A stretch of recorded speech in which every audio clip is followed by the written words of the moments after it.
is 89 zip codes and available over the counter, single outlet sales, and through churches, schools, and a variety of places because our theme is that a people without a voice cannot be heard, and we consider ourselves a voice of San Diego's African and African American communities. So we come to you this evening again with our open mic approach. Dr. Leonard Thompson here with us, along with our managing editor, Ms. Latanya West. And we have a lot of issues that are on the table before us. We just had an election in District 1. We have some insanity in Washington. We have the hands-off protests that the city of San Diego was a part of last week among the hundreds of thousands of people around the country. And we also have a new scenario where members of our African American and Black communities are now deciding not to participate. So we're going to talk about all of those things. And if you wish to call in, it's 858-251-6111. Or you may go to godradio1.com. We will take your questions and your comments, and we welcome your participation in this discussion for the next hour with us. So, Dr. Thompson, I'll say I'll defer to you, and then we hear from Ms. West, and we can get the ball rolling. Well, good evening, everyone. Just excited to be with you here on this evening. Lots to discuss. The terror in the Oval Office and the shots that have been heard around the world. We got a lot to deal with, but, we're going to take it piece by piece. Latanya. Yeah. A lot going on. So much we can talk about. All I can say is we all need to take a deep breath and just get ready for the next piece of news that's coming and just be ready for whatever kind of strategies we need to have to counteract and resist, as they say. Well, Dr. One, I just got to start off by saying, you know how they say you used to sell wolf tickets? Yeah. And you do a whole bunch of bluffing? Yeah. But you don't ever really hit hard? Yeah. I feel that's what's going on with these tariffs right now. There's a whole bunch of, I'm going to give you 90 more days. Cross over this line. I'm going to give you 90 more days. So what do you see is really going on with this tariff thing? Well, it's gone beyond that today, okay? And that's why Trump's pulling back on some of the tariffs. But what he's doing is all of the money markets are acknowledging he's heading us toward a global recession because everybody is interconnected, and he doesn't seem to understand that. And the media is talking about the Trump mentality, and he was only on the news today talking about how all these people were calling him and trying to kiss his A and, like keep calling and do some more and the whole bit. The market went down. He told people, tweeted this morning, now's the time to buy. Then he pulled back. The market shot back up. You can't play with that scenario the way he's doing. And I think it's good because I saw some farmers on. They were talking about their hardships. And all I could think of looking at them was, well, you voted for him. And all of y'all that voted for him thought that he was the answer to get rid of all of your minority issues, to get rid of your blacks and your immigrants and your Asians and Latinos and all these people that you feel like is kind of crowding your world. And now you get more than that because what you did was you sacrificed democracy for your own personal racism thinking. And let's redefine what racism is. Racism is a preconceived definition or opinion on a people or person or a nation that tells you that because of how they look or who they are, you assume you are automatically better than them without knowing them. You ignore equality. You ignore the words in our documents that say we the people. You ignore the fact that the Statue of Liberty in the harbor of New York says, give me your tides, your weary, longing to be free. And you're saying we're going to cherry pick who those are that come here. And so this is a very serious time. The only thing that Trump understands is money. And today he got big pushback from major financial interests because when the stock market falls, America is over. He hasn't caught on to that yet.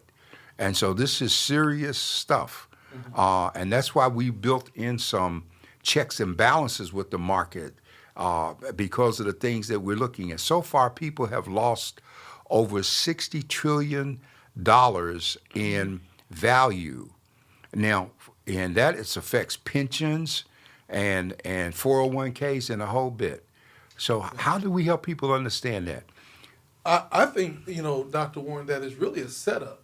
I believe that the good old boy system were warned that this is what's going to happen. Pull your money, and then let's drive the stock market all the way down to the brink, and then buy low, and then we'll then raise the tariffs, and then you'll make millions and millions of dollars on buying low. And that's what he tried to pull today. Now's the time to buy. I really believe that there were people set waiting for this to happen so that they could buy low. Well, let me give you a further observation because a lot of people don't realize this, that the American dollar is tied to the Japanese yen.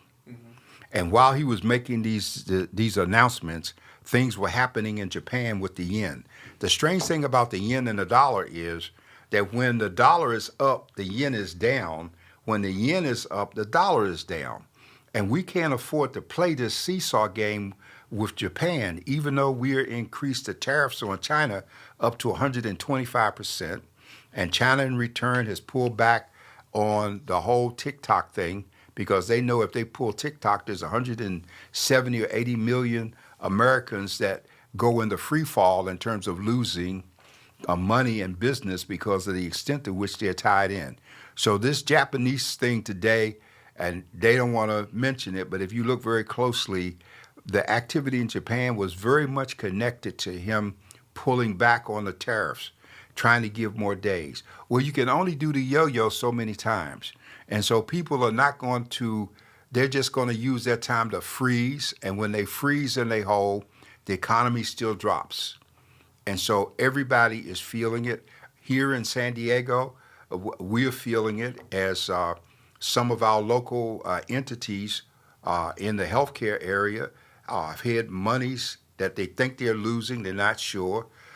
It's estimated that the state of California Department of Health and Human Services just had $800 million pulled back in terms of federal dollars. And so they're pulling the dollars.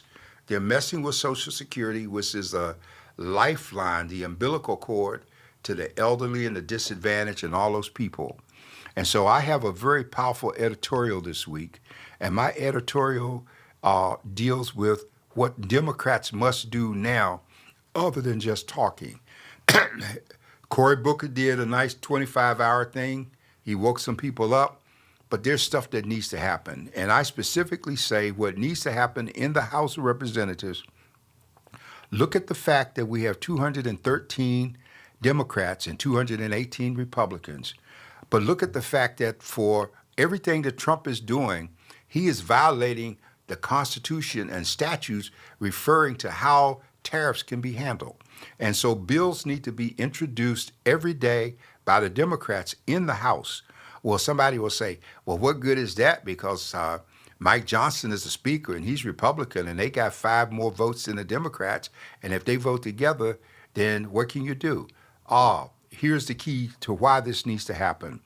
Because in the House of Representatives, once legislation is introduced and referred to a committee, if you do a discharge petition, you can bring the legislation out of the committee and force the speaker to put it on the floor. The discharge requires 218 signatures to do that. If you introduce bills, you got 213 starting. You then create an opportunity for at least 5 Republicans to cross over.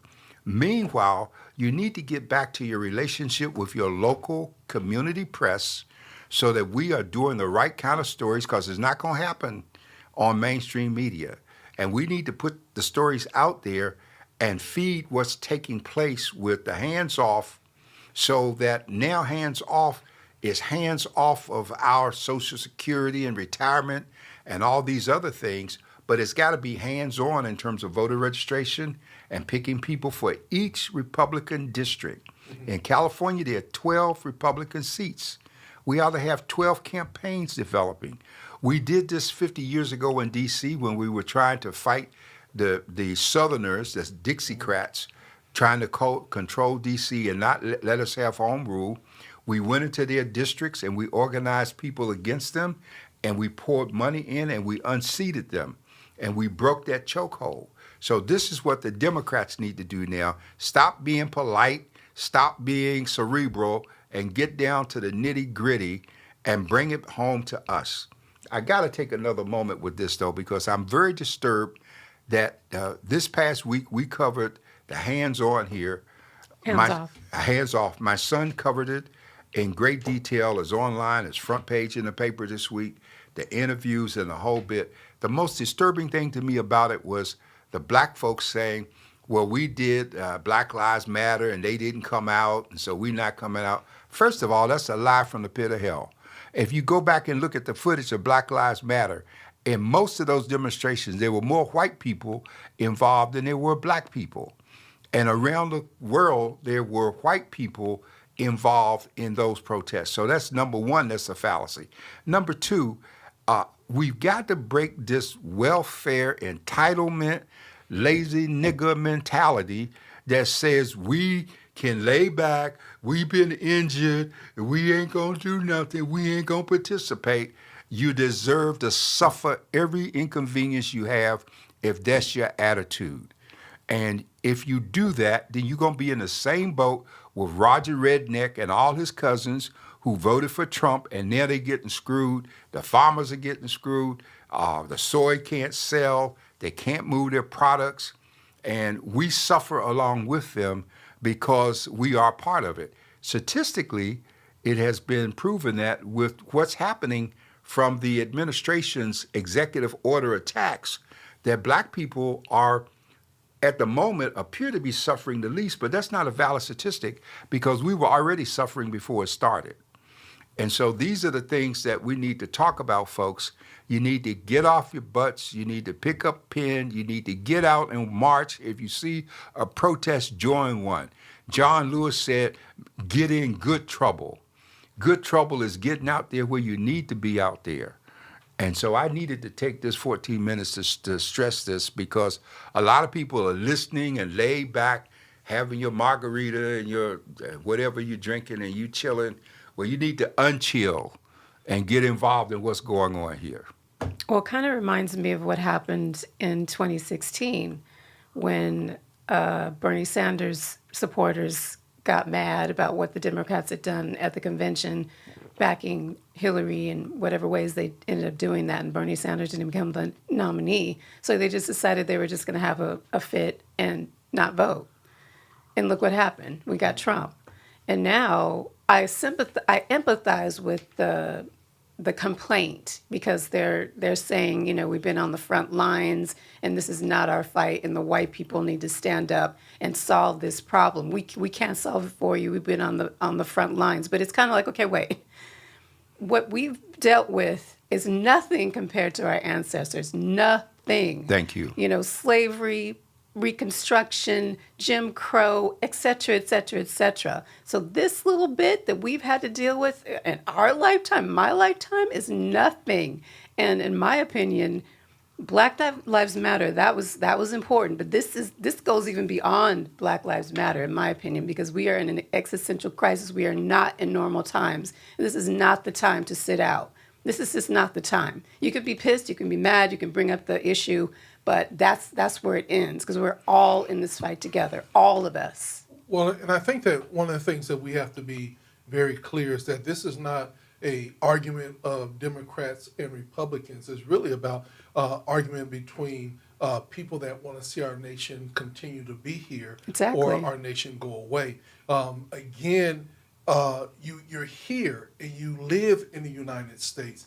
And by you setting out and saying you're not going to vote or you're going to do that, basically you are literally giving over the control of this nation to those folks that are committed. If you ever notice, when people have a sixth sense of their reality, they are fully committed all the way through. Mm-hmm. You know what I'm saying? It don't matter if it rains. It don't matter if it's hot. When they're committed, they are totally committed. They so committed that they get tattoos on their face. You know, That's how committed they are. We cannot be fair weather in our commitment. when we see wrong, we have to stand up against wrong and make sure that we turn wrong into right. Now, here's the thing.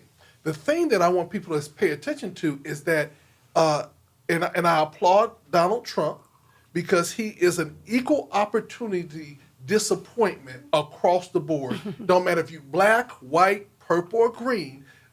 He is going to make everybody a victim for his victim mentality. Just think about it. We had the federal government was supposed to be one of the most reliable jobs in America. And now all of a sudden, all those folks that have been serving and said, bring Trump back and everything like that, now they don't have jobs. And so now they looking at it, and y'all got to bear with me, but, I know some of those folks is looking for them. They just said, just let me get close enough. Let me get close enough because we got some things that we got to say and we got to do. So my biggest thing at the end of the day is everything that is happening is because of lackadaisicalness of the American people, not just black people, but American people as a whole. They lost their conviction and they got out of the fight. And now they're complaining because now they're getting hit. And they're just too comfortable. We're so fortunate in this country. I think people... We're following a historical pattern. If you study sociology and anthropology, this happens with countries. This happens with civilizations. They get comfortable. For Rome, it took 400 years. For us, it's only taken 250 years right.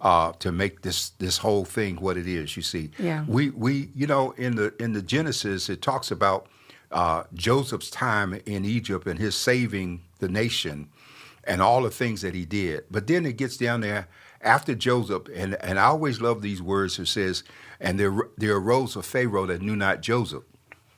And so when we don't know history, and most of us have let our kids skip the history, I cannot get my kids to understand the significance of me picking cotton as a child in a white man's field all day in the sun for 75 cents. They can't relate to that. I can't get them to relate to being in the South and going down the street and there's a water fountain that's colored and another one for whites, and I'm wearing the uniform of this nation and we're supposed to be in a democratic period, but we still got the signs up and we still practicing.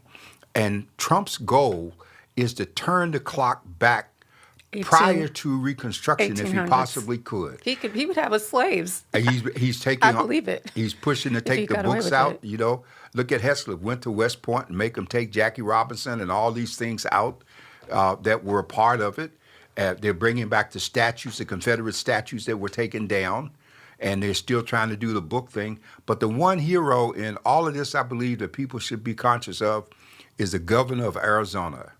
And the governor of Arizona has set up a special website, especially with Social Security and everything that Trump's done that's a violation of law. She has filed lawsuits, and other attorney generals have. Now, we got a little concern here because the Supreme Court seems to be following Trump's playbook and doing what he wants. They upheld the probationary terminations, all right? I don't look at as it was wrong in terms of the way it was done, but probationary by itself as a matter of law is a condition that you just can't argue against it because you didn't like how it was done. So, but there are enough other cases. There are over close to 200 and some cases pending right now. And I need to see action that challenges Elon Musk. There is no legal authority for what he's doing. I need to see action challenging this fiat by executive order, which they tried to hang Obama on when he used an executive order. I see right now we need to be concerned about this love affair between Trump and the oligarchs. And now I see what? Netanyahu comes all the way over here to meet with Trump. I think it's very interesting if you remember that the International Court has a warrant out for his arrest. But it's also interesting to let people know that the United States is not a member of the International Court. Isn't that interesting? And so we're one of the nations that just ignores what's taking place. What's going on right now in Gaza is genocide. And the very fact that they have cut off all food, water, everything since March 13th or something, and that they killed another 24 people, they intend to kill or drive out the the remainder of the people that are in that area, and I've said for the past 6 months that the goal is to make Gaza a parking lot. And Trump wants to be in cahoots with them because even though they laughed at it on TikTok, he really has plans to build a Trump resort where Gaza is, because Gaza is prime real estate close to the water. Okay, and so we're sitting back acting like these things don't impact us, folks. Because we're distracted, Dr. Warren. Yeah, but we have By design. We have to be able to look at more than one thing at a time, and we are being anesthetized. And the tragedy is, and we've seen it here. I've seen it in San Diego in almost the 40 years I've been here, that people don't want to get involved until somebody comes after them. When you try to get them to come help other people, no. And that's why last week was so significant. The 12,000 plus people that turned out here that joined the hundreds of thousands of people across the country protesting without incident. I think that's very, very important, because George Stevens used to say, here in La La Land, if people can get a taco, they're okay. All right, because the beach is warm and you ain't got to get too cold and you can find a place to sleep. But we need to wake up now, and I'm afraid from where I sit that the wake up only comes as a reaction for most of us after things have been taken away. The money, the jobs, the grants, the whole thing, all of this stuff. Speaking of which, it's very significant what happened in the District 1 supervisorial race. I suspected John McCain might win, though I had forgotten for a moment that he grew up in Chula Vista, city council, now mayor, probably school board. He's just high school, his wife, they were high school sweethearts. They raised their kids there. And what do they have in Chula Vista now? One of the biggest things they have in Chula Vista opening next month is Gaylord. That Gaylord is a major coup for Chula Vista. But he'd also seems to have forgotten that he had Eastlake there. Because, 40 years ago, Gaylord didn't exist, Eastlake wasn't there, and Chula Vista was going north-south, and it had to stop at San Ysidro, which was still is City of San Diego property, and north, it couldn't come north beyond National City. So they had to go west. So now we have all of this.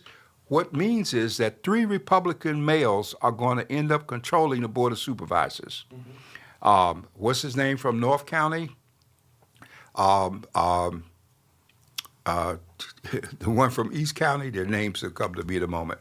And now John McCain, and I can see that happening, which means that Monica and Tara Lawson-Rima, as Democrats, are going to become minorities, and they're not going to be able to stop the march that's probably going to start. Well, if you look at the numbers, Dr. Warren, do you think that now that it's going to go to a runoff, that the Democrats that were split, and especially the Latino vote that was split, will now go behind the candidate and then make her stronger and actually pull her ahead? I don't think so. I think that the white wave is going to come in. The white wave is more afraid of the Latino element than it is the black element, okay? And we've seen that before. And I think specifically of what happened 20 years ago, Charles Lewis, okay, Ralph Nzunza, and what's his name, who is now president of the Employees Municipal Association, and also chairman at this point of the Port Commission. Now, when all 3 of them got indicted, it was because there was a wave going south, and they were trying to do a Hispanic wave. They had National City. They were trying to get Chula Vista, and they thought that Ralph was going to replace Juan Vargas for San Diego so that they could have a Hispanic wave. Well, what happened? All 3 of them got indicted, okay? Of the 3, Ralph's the only one that went to jail after appeals and the whole bit, okay?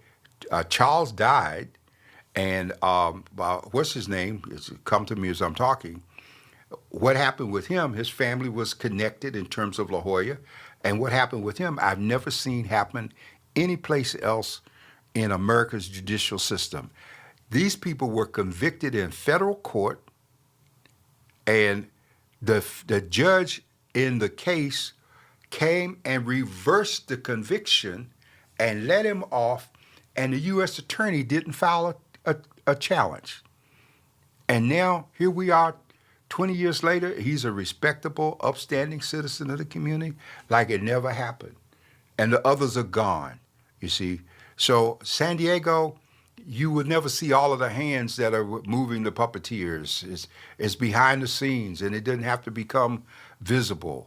And it can move. And so we have all of this going on. I'm probably saying a lot more about it than they would like to have said. But we need to wake up and understand that we can no longer afford to be in our little separate corners. And the people who come here, we get so many black people that come to San Diego. They get a good job offer, the sunshine, and, oh, this is great, America's finest city. And you get here and you forget you're black. But they didn't forget you were black when they brought you here. And so what happens? You give up what you had, where you came from. You take a contract. You get here. And then in short order, for some reason, you get terminated. Now where you going to go? Okay? This is reality. And so if we spent more time talking to those who come before us, we could avoid some of the pitfalls that come. I'm sorry, Miss West. You look like you were just busting with something you want to say. No, I'm listening. Well, I want to ask the question in the sense of the election, that's the supervisory election. How can we win that election? Even though there's the right that's pushing very hard, what's the strategy of winning it? Because I think it's still winnable. Well, that's for the Democratic Party to decide, right? Yeah, but they might need some. They might need some wisdom from someone else because we haven't been successful. Yeah. Well, No, you gotta have the will to one win. caller just gave me the name. It's Michael Zucchett. Okay. Zucchett is the one that's president of the Employees Municipal Association. He's the one that's on the port. He's the one with the family anchored in ties to in La Jolla. And what's so interesting about the Zucchett scenario, I remember 20-some years ago, or whenever it happened, I was doing KPBS with Gloria Penner. And Gloria is a longtime resident of La Jolla.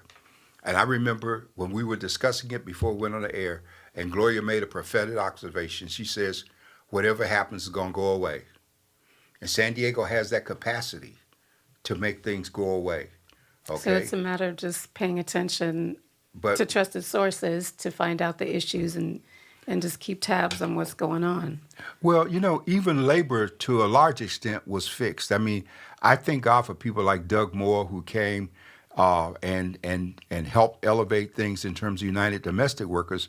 But at the same time, I don't forget those people who set up the UDW, who text me that name, Sister Maxwell, what I'm trying to think of, because they're still honoring him at UDW as one of the founding members.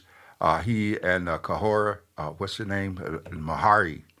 Mahari, they were the founders of nobody heard of such a thing as a domestic union. And I can tell you, I was on the Hill as a labor issue when the discussion was made as to whether or not domestics working in a home should get Social Security paid along with their salaries. And these old white congressmen, conservatives, they fought this thing tooth and nail because their wives didn't want that. And yet these people were doing a job, they were working, and they were paying taxes according to the IRS code in terms of what constitutes income. And so they got it passed in terms of the benefit that come. And those people, many of the day benefiting, and they don't even know. It's like 2 generations later. They have no idea what a battle we fought just to get Social Security deducted for them. And I think it's very significant that the court is moving to block the Doge group from getting the IRS information so that they can look at it and go after immigrants, because so many people had fake Social Security numbers. We knew that, but we let it happen because we knew as long as they had a fake Social Security, money was being paid into a trust fund that was headed toward depletion, but that they would never be able to collect. Mm-hmm. And did you hear that now the IRS chief, I'm not sure her exact title, but she resigned because Doge is asking for information on those very people in order to target them for immigration or deportation, I should say. Yes. So, So the thing is that as we're looking and we're moving forward, the game plan, because I think that consistently I tell people that we can talk about what's wrong, what's not Exactly. happening, but also there has to be a clearing call for the game plan, and it's not just read, it's not just go to a protest, because some of the protests, I'm sorry, I'm not going to go to some of the protests because it's, some of them I just think they just protesting with no vision. It's just numbers, you know what I'm saying? I can do more in other platforms that I have. But what is the game plan moving forward? Like with the San Diego Voice and Viewpoint, you all have a specific game plan of putting out information, and you're also suggesting read us to get the real news. You know what I'm saying? Read us because we're not going to be governed by who's in office. We're not going to be governed by who's paying or taking out advertisement. We're going to give you the truth, the whole truth, and nothing but the truth. So that's the game plan. Read something that's going to give you the truth and not propaganda. What other game plans should we be sharing with people? Because I really believe that a lot of folks are lost. well, that's what I was going to say. I think some of it is just connecting the dots, right? Because we're all so distracted trying to survive by design. And then it's like, okay, this is happening over here, but how does that affect me personally? And I think having the dots connected is helpful because people, it's still somewhere out here. And I think whatever's going to be coming down the pike that everybody is seeing when you turn on the news, it still hasn't completely hit. Who knows how much longer that will take? What, 2 or 3 more months, 6 months, or what have you? So it's still not. For the people who are paying attention all the time, we see it. We saw it before the election, even in November. But for everybody else, they're just like, la, la, la, la. And then they're the ones who either voted for him or ended up voting for him. They believe the lie, the propaganda. They drank the Kool-Aid, as I say, because they see him as this. They think of him as the apprentice. I think he even sees himself playing the role of the apprentice. And you're fired, or you're fired. He's like, but people, it's not hitting, the dots aren't connected, so it's hard to say, right, what's the strategy, especially if you don't even realize what the heck is really going on and what's at stake. And I think one of the main strategies is stop looking at what's happening right now and look at the election that's coming up. Yeah. Who are we Exactly. going to run? Who are we going to replace? Who are we going to? What seats are we going to grab? But people have to vote, though. That's the thing. But here's the thing about it, and I want to be really honest. But who do they vote for if everybody that is running is crap? Yeah. We have to start literally trying to find some worthy opponents to go for. But when you say we, who are you talking about, right? Well, let me I'm help. talking about everybody who's party disgruntled, or- everybody who's disgruntled right now.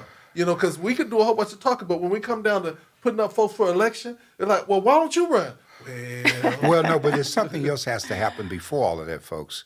You see, there are two things that's different today from what happened in the 60s and the civil rights movement, in particular, Southern Christian Leadership Conference and all those things that got involved. Number one, people understood who the enemy was. They understood the extent that they were suffering in terms of limitations. People understood that, okay? But they were also willing to take time after they got off from work. They were willing to come out to the church in the evening and to sit down and engage in discussion groups and planning sessions. Not a whole bunch of people, because if you go back to the reality of what happened with the march, there were not people waiting all the time. It was a handful of committed folks who understood what would take place. As today, we're so much better off because we have so much more information and we're so much more educated, but we're also so much more docile because we have been tainted by the illusion of having arrived, and we haven't. Yeah. And so, 25 years ago, we had the Million Man March. After the Million Man March, everybody went back to their cities with local organizing committees, LOCs. I opened the Voice and Viewpoint. I let them come in and meet every week. That fizzled out after about 4 or 5 weeks. Well, we ain't doing nothing. I ain't coming. I'm not participating. But let somebody fire you on the job, let them call you nigger, and here you come running to the paper. I've been abused. And so my response is, so what have you done for anybody other than yourself? Okay? Because remember that old adage, when they came for so-and-so, I didn't do anything, and I didn't do anything. And then when they came for me, there was nobody there. And so what is taking place right now, straight out of the historical playbook, Donald Trump is both Julius Caesar and Hitler rolled into one. He's a combination of them. And why do I say that? You got to study history. If you study what Julius Caesar did, it was Caesar's advantage to maintain a national emergency, because under the rules of the Senate, if there was an emergency, then the power of the Senate was converted to the Caesar, but the Caesar could only hold that power for 6 months at a time. Trump declared an emergency when he's deporting people. What we really ought to be looking at is, if we have a deal with San Salvador, how long it's going to be before American citizens start disappearing off our streets, just like they did in South America, in Latin America, when all of those coups took place and folks vanished? How long before that happens? Are we going to get these people back who are over there? See, we can't ignore them. And what's happened to, look at the Haitians. We're not paying attention to them. The Haitians are being deported back to a war-torn country that the gangs rule, that even when Kenya offered to send a military force there, peacekeeper, they had to pull back because they didn't have enough. The gangs, the street gangs had more firepower than the peacekeeping force in terms of it. And so we're acting insulated from this stuff because we don't want to miss our program. And I got to listen to the latest rap while I'm driving, bopping my head, and I don't want to get serious about anything, and I got to get high, and all of these are the tranquilizers for the masses. They're distractions. And it's going to always be less than 20% of us who fight the battle and carry the torch. Always going to be less than 20%. You know, I want you to remember when Thomas Paine was writing the Crisis magazine back at the beginning of the Revolutionary War. I always remember he said these words which resonate even today. He said, "The summer soldier and sunshine patriot will soon vanish from the surface of our country, but he who endures until the end deserves the love and respect of all mankind." Are we in a season now of summer soldiers? We need to be out there. We question the marches, Brother Thompson and LaTanya, but we also participate, and we listen, and we learn, and we get educated to what's going on. That's what we have to do.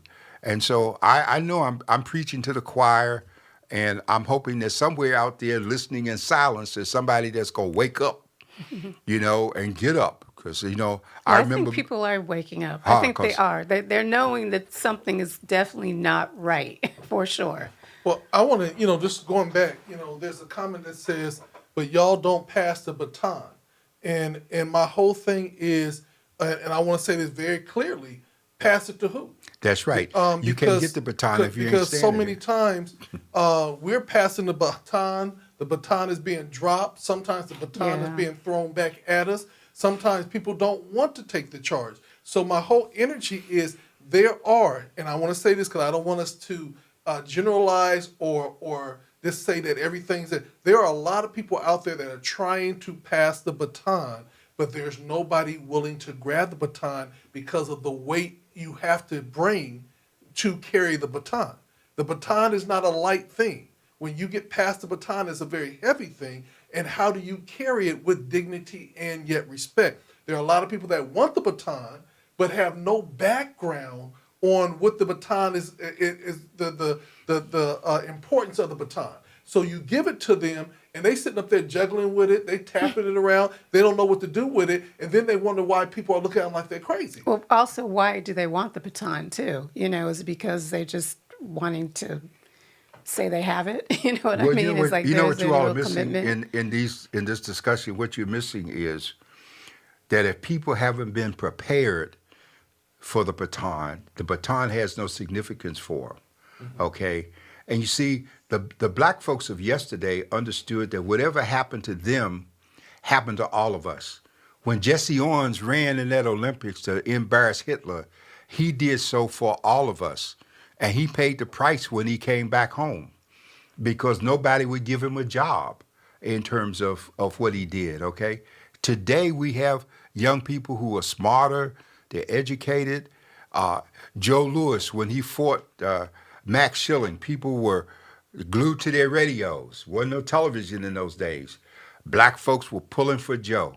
And Joe worked and fought his heart out. And all the money that he made, he died broke, okay? When the guard, I forget his name, at Watergate, doing his job, found a tape on the door, called the police, and they caught and busted the whole Nixon thing. You would have thought he would have been a hero.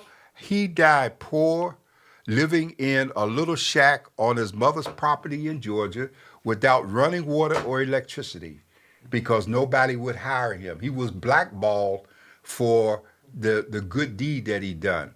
But the difference is that people were doing what needed to be done as opposed to now the first thing we want to know is what's in it for me. Mm-hmm. And we have to go from self to service if we want to be concerned about all of us surviving. Yeah. And I want to say this because I want to address the issue because I'm very apropos by saying this. We're consistently passing the baton. We're consistently mentoring and teaching, and we're consistently giving people an opportunity to run the baton. The baton is picked up by a lot of us when people drop them and leave them, and there's nobody doing it. So then we have to pick it up again. But anybody who has the spirit of service, anybody who has the spirit of work, anybody who has that spirit, we're always there trying to give them an opportunity. A lot of times people want the opportunity, but they don't want the responsibility. But we still give them an opportunity. So I want to say this to consistently say that people are not holding on to the baton. They're giving it away to people, but then when they drop it, somebody says, well, who's going to pick it back up?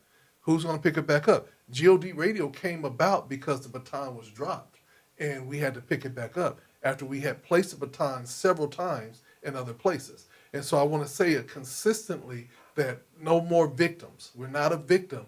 We got to still stand up and say, what is our role and what is our responsibility? And as we start taking our role and our responsibility, even, and I want to say that, even when people hurt your feelings, even when they are disrespectful, even when they do you wrong, do you still stay on the course of your assignment, or do you give the assignment back because you want to take your toys and go home? That's what's the issue that we're facing in America. So many people are taking their kids are going home or saying, oh, well, I'll just start my own organization again. So then we're still not as effective because we should be stronger together. Well, that's very true, Dr. Thompson. Let me say in fairness, because I don't want to omit the good deeds of like Black Men and Women United, the people that we work with every day, the volunteers in this city that give tirelessly. We honor them every year doing Gold Coast. We select people and we recognize them for what they're doing. And the 99% of the people we recognize are doing what they thought needed to be done. They weren't looking for recognition. They didn't want it. It's just like Mr. Brown. In a couple of weeks, he's already given away 1 million books, and he's still out there. Even his health is not great. Still collecting books for distribution to kids, and kids of all colors come to get those books on that morning in terms of that giveaway. We've had some real good people here. I think about the Wilsons and what they did in terms of feeding people for so long, in terms of all that they did. And I think about the family with the Juneteenth history celebration, the things they did to bring culture here and to keep things going in spite of how they looked. And so I think about people like Reverend Amos, you know, who there wouldn't even be a New Creation Church today if it wasn't for him when he started over there on Lisbon years before they even moved and began to grow and all of these things.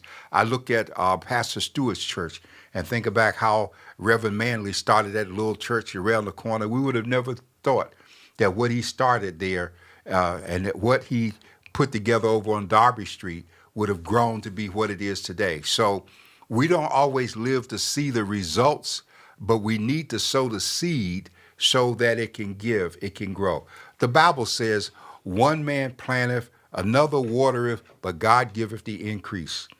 And the increase does not always come when we expect it. in our lifetime. I know I've been probably more verbal than I needed to be, but my mind goes back as we're talking to the first March on Washington. 250,000 people who came in their Sunday go to meeting clothes on a hot Saturday, standing out there in the heat. Those people could have never thought that in less than 60 years, we'd have a black man as president, okay, a black woman as vice president, blacks as ambassadors, and all of the things that black people have done, blacks as members of Congress when they broke through all of the barriers and stuff. And so it's not over. As they said before, the Latin phrase that goes is "a luta continua." The struggle continues, and we have to decide that we're going to be a part of it while we're here. We don't need to die and have people try to figure out, well, what can we say nice about them? Well, they play a good hand of cards and they fish well, and we used to play dominoes. Nobody interested in that. What did you do for somebody else? And I think we have to acknowledge the young people who are doing things now. It's not like they're not there. We need to elevate them and encourage them so that they can keep going and hopefully be ready to take that baton and run with it when the time comes. Because it's not like there's a dearth necessarily of young people. It's just we don't necessarily know them or know who they are all the time, or we don't acknowledge them. And, they're kind of here and there and, but they are there. We are reaching out to young people. I agree, LaTanya, and you do a major job of reaching out to them. You spend a lot of time trying to get interns, talking to the community colleges and the universities, and trying to let people understand the benefit of what we want to do. But what we have to understand about the way the country has been set up, civics was never intended to teach people community involvement. And I've always said that we have the people who come here for citizenship, they end up knowing more about our government by the time they raise their hand than the people born here. Well, like I keep saying, it is by design to a degree, because a citizenry that's not informed you can manipulate them a lot easier than a citizenry that is informed. Yeah. So there's that. Well, and also, though, I think it's also just the way the country has been going. I mean, just in our lifetimes, Dr. Thompson, things have changed. I mean, we're the last generation that had like 3, national channels, and everybody was kind of tapped into the same thing. We had the neighborhoods where adults looked out for the children, even if they weren't their own, and you knew when you went outside, if there was adult around, somehow, if you were acting up, that would get back to your family. That we were the last generation that had TV going off at midnight, Sunday, what was it? Disney, World of Disney, standards. Omaha, Wild Kingdom. Yeah, standards. You could turn on the TV and you wouldn't have to worry about your kids watching something that they didn't have any business watching. There were some standards. There was still some semblance of caring for children and family values and whatnot. And that just has gone to pot in the time that I have become an adult in this country. So there's that we're fighting against too. And everything's so fragmented with social media, and it's just so much that we didn't have to deal with. And but we know those things and we hear them, and I know at the Voice and Viewpoint, we're dealing with it every day. We're on every media platform. We're doing stuff in their own language and with their own age group, and we're trying to reach them. Because the kind of things that you're talking about, LaTanya, are very real, but those are things that you really can't, for some reason where we are now, we just can't pass it on to them by telling them about it. Telling them about what was Absolutely. and what we're about to lose, okay? Yes. That's why when I was a youngster and my grandmother didn't have to because she was comfortable, and in her 50s, she put herself through the experience of taking me out to a cotton field daily, rise at sunrise, get on the back of the truck, ride out to the master's plantation, pick cotton to sunset, come back home tired, and drag that set through the aisles of cotton, where I saw Bro Rabbit, Uncle Remus, and all kind of elements that I hallucinated while I was trying to pick that cotton. It's hard to convey what took place. And I think the two things that ought to be mandatory viewing for young people today. One is the Butler, the beginning of the Butler in terms of what happened in that cotton field, and the other is the Help in terms of how what we work for. Okay, I remember my wife telling me when she got her first babysitting job that she only got 25 cents an hour. Okay, and you know my mother working for $1 an hour, 8 hours a day for $8 and 40 cents bus fare. Okay, here we get more pay raise now. The people coming to McDonald's get $20 an hour. Okay, and they're complaining and don't want to work. Okay, because they haven't been trained in terms of a work ethic. So I blame the parents a lot, and you, you know, Benjamin Franklin says something that still concerns me, and it's kind of might be a harsh statement, but when he wrote Poor Richard's Almanac, he made this statement. He said, "Experience teaches a dear school, but a fool will learn in no other." And I think it's a fool to know better, to know what you need to do, and not do it because you're not getting the personal benefit that you want from it. You know, Adam Clayton Powell used to say, "Ignorance I can understand, but stupidity I can't tolerate." And I don't think we make excuses for people just because they're black. Isn't this week, isn't P. Diddy's trial supposed to be going on this week? It was supposed to have started. I'm not for sure. And some people were Yeah, complaining yeah. that he didn't get bail, like a white guy who was a pedophile got bail and stuff. Yeah, but P. Diddy was witness tampering all the time that he was in jail. That's a federal offense in and of itself, you know, and threatening people. So we need to be selective in terms of who we support, how we get involved, but more than that, we need to get informed. And that's where Voice and Viewpoint and GOD Radio come in. And it's not going to be always fun or sexy Oh, no. or any of that. You know, it takes some effort, it takes some intention. And I'm saying that about myself too. And I work in the media, you know, because at the end of the day, I'm tired and I want to just go home and sometimes just turn things off. But I know, especially again, these are not normal times. And a lot of the things that are going to be happening and decisions that are going to be made, protests, resistance, Trump, all of that is going to determine a lot about what happens to the future of this country. So I don't have the luxury, none of us have the luxury of just sitting back and just going, okay, I'm just not going to deal with the news right now. I just can't deal with it. No. Or I don't have time to learn the issues. No, we can't do that. It's just not possible. Well, let me give you a good example of this. The last time the mayor sat in this seat, and we talked about housing here, and we talked about the vacancies and the number of vacancies and how people are writing it off. Okay, he kind of alluded to something that didn't get developed. He alluded to perhaps there needed to be a tax placed on the properties that are kept vacant for X number of days or months, okay?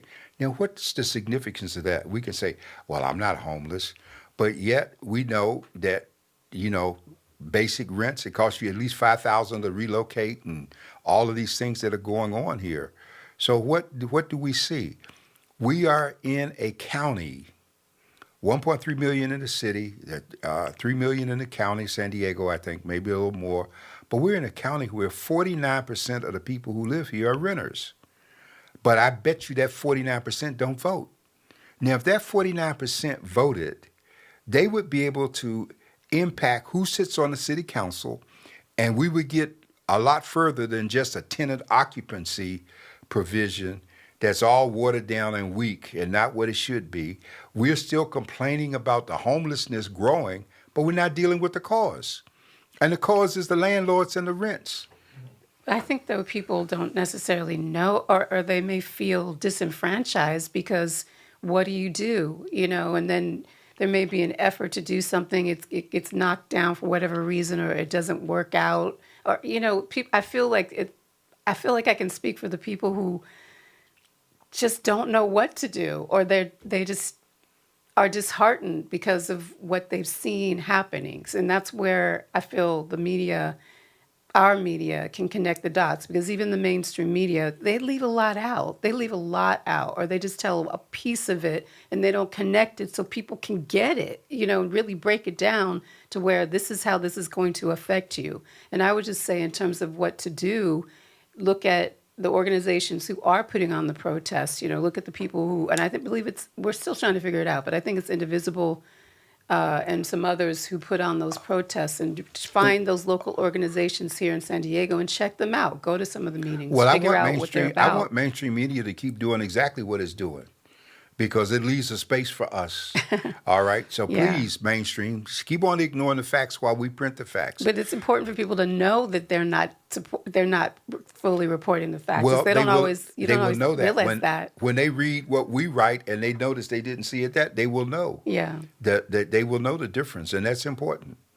We're the trusted messenger, okay? And so And that's a fact. Dr. Warren is not just saying that. It's a step up documented and fact. be involved. I mean, we put the information out there not just once a week now. How many times a week is News Bite? 3 times. 3 times a week. Plus online. We have our Online, website. every channel. We're there. We're doing it. Okay, Leonard, you're doing it. God Radio, and the two of us should have the highest ratings in the city in terms of our people participating and questioning folks who are not doing business with us that they're doing business with. So we just can't be out there supporting a selective buying campaign and not trying to help our own, because we are the ones that employ people. We give jobs to folks locally, which is very important. And so with that being said, the message for this evening is to get engaged. Do not sit on the sideline. If you don't know, ask the question, do your research. But sitting on the sideline and not doing anything will never get us ahead. As a people, we have always been active. We've always given our time. And so we want to encourage each and every one of you all. Please don't sit on the sideline. This is a time to be vocal, to be active, and to learn. And let's not be the victim, but let's be the victor in all that we do. With that being said, this is from the desk of the editor. Any final words? I was just going to say, absolutely, we're not victims. Our legacy is not victimhood. And that narrative of us being victims has been put out there, a false narrative about our history, because that is not who we are. It has never been who we are. And that's what we need to remember. I'm letting Miss West have the last word because she's just so eloquent. All right. With that being said, this is from the desk of the editor with Dr. John Warren and Miss LaTanya West. You all be blessed. Have an amazing week. God said the same. We'll see you next week right here on GODradio1.com.